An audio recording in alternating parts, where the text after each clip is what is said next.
Dear students, in this module, I'm going to start looking at the Chow-Fasman algorithm step by step. So this is the first module in a series of 4.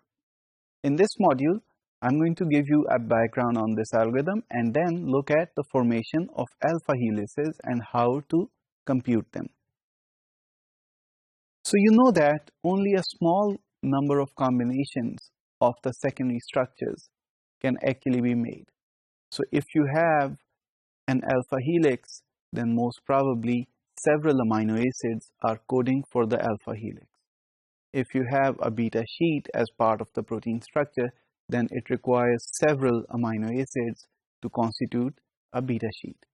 So it is not possible that every amino acid can have an alpha helix or a beta sheet assignment singularly. So it needs to consider its neighbors as well. More so, besides the alpha helices and beta sheets, there are loops and turns as well. And we need to see how to predict the loops and turns in the protein structure as well.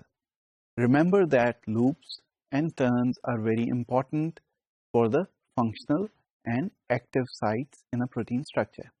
So let's start the Chow-Fasman algorithm. Here in this table, you can see that all the amino acids are listed on this side and their propensities for forming an alpha helix, their propensity for forming a beta sheet turn is given here. So if you want to look at the propensity of alanine to form an alpha helix, then it is 1.42 as per the Chow-Fasman algorithm. Remember that this data is from their original work, so the values that are there, they may have evolved and improved over the last 30 years. So if you want to evaluate each amino acid, whether it forms an alpha helix, then you need to use these numbers. I'll talk about the propensity for formation of an alpha helix in the next slide. So first, you take the sequence, the amino acid sequence, for which the structure is unknown and you want to predict its structure. Next, you identify the amino acid regions within this sequence for which 4 out of 6 contiguous, that is neighboring, and together these residues, they give you a propensity for formation of an alpha helix more than 1.0.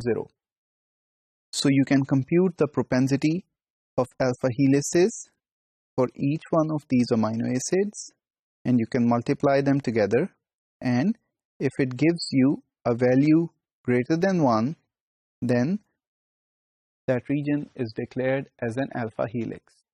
Dear students, this region is just the beginning of the alpha helix.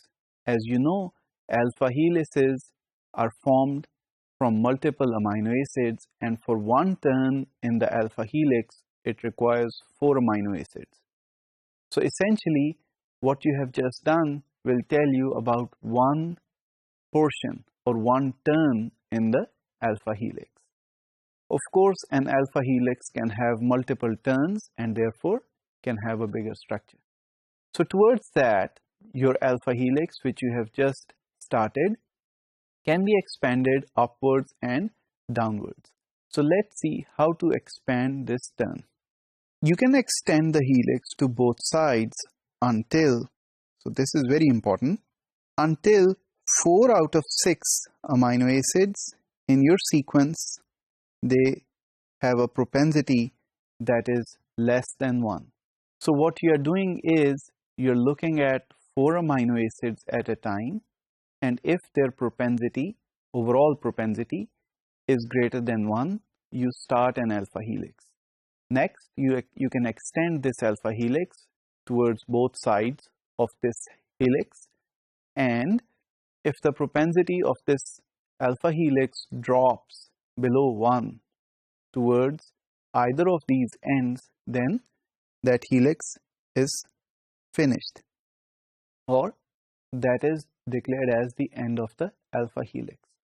So to give you a review again, you start the helix formation in Chow-Fasman algorithm by looking at 4 amino acids at a time, and you take their individual propensities and multiply them together. If the overall propensity is more than 1.0, that is the start of a helix. You extend this helix towards both sides by considering 4 amino acids at a time, both upstream and downstream, and wherever the propensity for the alpha helix drops below 1, you stop the helix. So in this way, the requirement that 4 amino acids are required to have one complete turn within the alpha helix, you use that as done in the Chow-Fasman algorithm towards predicting the secondary structure of the protein. Note that the propensity should be more than 1 for any 4 contiguous amino acids to be part of an alpha helix. And as soon as the overall propensity for any 4 amino acids that are together contiguous, it drops below 1, then that is the end of the alpha helix.